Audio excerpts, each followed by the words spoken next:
Muammar al-Gaddafi of Libya said, "There are signs that Allah will grant victory to Islam in Europe, without swords, without guns, without conquest. We don't need terrorists. We don't need homicide bombers. The 50+ million Muslims in Europe will turn it into a Muslim continent within a few decades."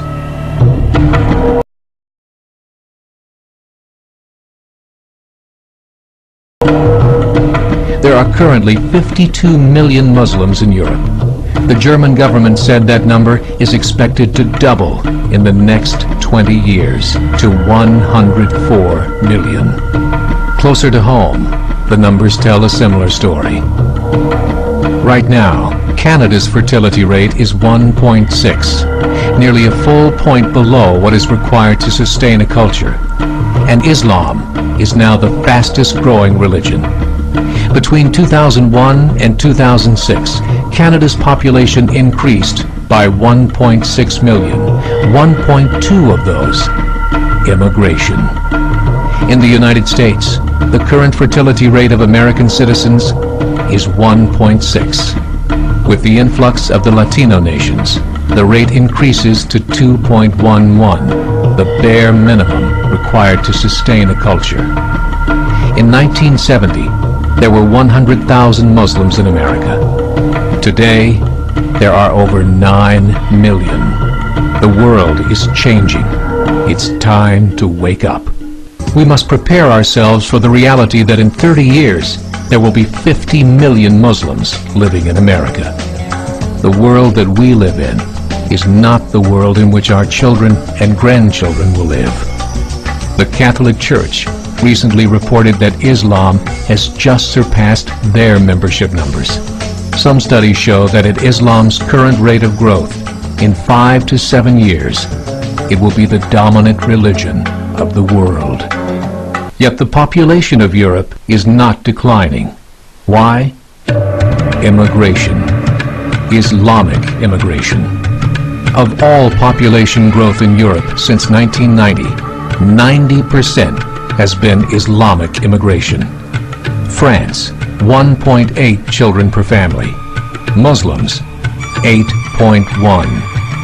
In southern France, traditionally one of the most populated church regions in the world, there are now more mosques than churches. 30% of children ages 20 and younger are Islamic. In the larger cities such as Nice, Marseille, and Paris, that number has grown to 45%. By 2027, 1 in 5 Frenchmen will be Muslim. In just 39 years, France will be an Islamic republic. In the last 30 years, the Muslim population of Great Britain rose from 82,000 to 2.5 million, a 30-fold increase. There are over 1,000 mosques, many of them former churches. In the Netherlands, 50% of all newborns are Muslim, and in only 15 years, half of the population of the Netherlands will be Muslim. In Russia, there are over 23 million Muslims. That's 1 out of 5 Russians. 40% of the entire Russian army will be Islamic in just a few short years. Currently in Belgium, 25% of the population and 50% of all newborns are Muslim. The government of Belgium has stated 1/3 of all European children will be born to Muslim families by 2025, just 17 years away. The German government, the first to talk about this publicly, recently released a statement saying, "The fall in the German population can no longer be stopped. Its downward spiral is no longer reversible. It will be a Muslim state by the year 2050. Mahatma Gandhi, Indian nationalist leader.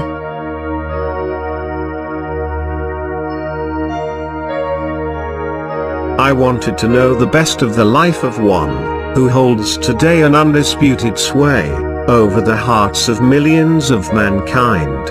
I became more than ever convinced that it was not the sword that won a place for Islam in those days in the scheme of life. It was the rigid simplicity, the utter self-effacement of the prophet, the scrupulous regard for pledges, his intense devotion to his friends and followers, his intrepidity, his fearlessness, his absolute trust in God, and in his own mission. These and not the sword carried everything before them, and surmounted every obstacle. When I closed the second volume of the Prophet's biography, I was sorry there was not more for me to read of that great life. Jeannie Naidu, Indian independence activist and poet.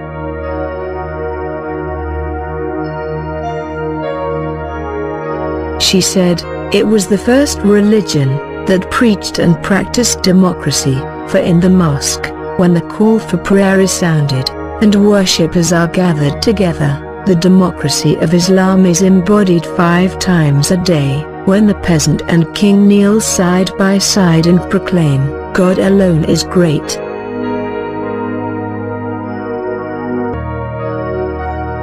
Karen Armstrong, famous British author and commentator. She said that Islam is a religion of success. Unlike Christianity, which has as its main image, in the West at least, a man dying in a devastating, disgraceful, helpless death, Muhammad was not an apparent failure. He was a dazzling success, politically as well as spiritually, and Islam went from strength to strength to strength. Dalai Lama, a spiritual leader of Tibet.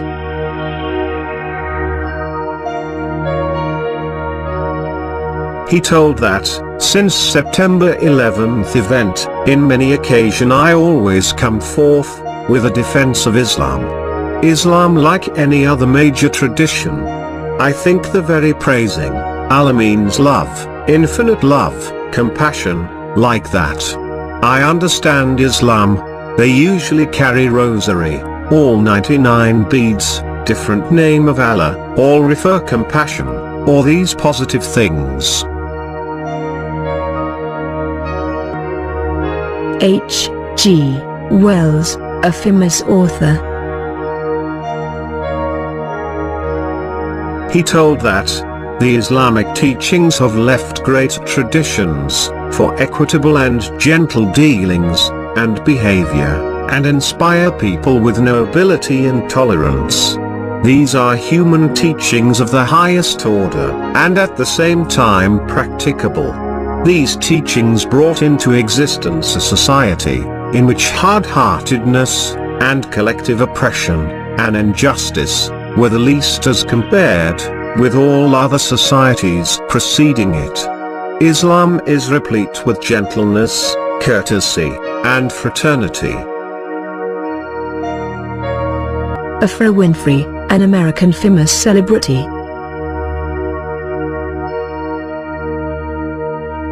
She told that, love Sufism, the divinity of the human soul, within our spiritual heart, there is a direct connection to God. I have respect for all faiths. All faiths. But what I'm talking about is not faith or religion. I'm talking about spirituality.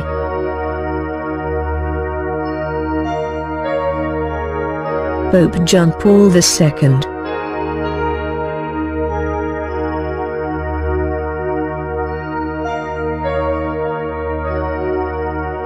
He said, the religiosity of Muslims deserves respect.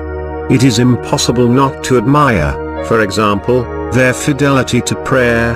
The image of believers in Allah, who without caring about time or place, fall to their knees and immerse themselves in prayer, remains a model for all those who invoke the true God, in particular for those Christians who, having deserted their magnificent cathedrals, pray only a little or not at all.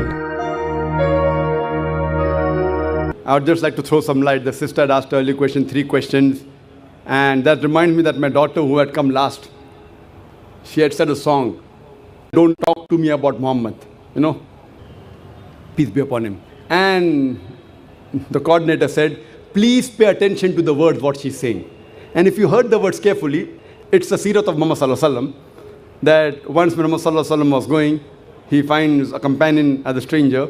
She starts speaking against the Prophet. Oh, the Prophet Muhammad sallallahu alaihi wasallam is a bad person. Don't talk to me. She's telling Muhammad sallallahu alaihi wasallam, that person doesn't know the person is talking to.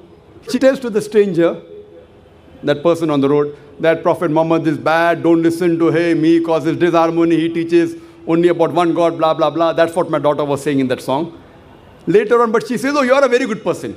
But I'm warning you, don't listen to that man, Muhammad, peace be upon him. He's a rogue, Nauz Billah. He's a very bad person, Nauz Billah. And so on and so forth. But she says, you're a very good person. You're so kind, you're so loving. Please, may I know your name? Then she says, pardon? What did you say? Am I hearing correct? Your name is Muhammad sallallahu alaihi wasallam? Then she says, Ashhadu an la ilaha illallah wa ashhadu anna Muhammad Rasulullah. So when the traveler realizes that this person is actually Prophet Muhammad, peace be upon him, I have heard from other people that he is a wrong person. This person is so good, she immediately accepts Islam.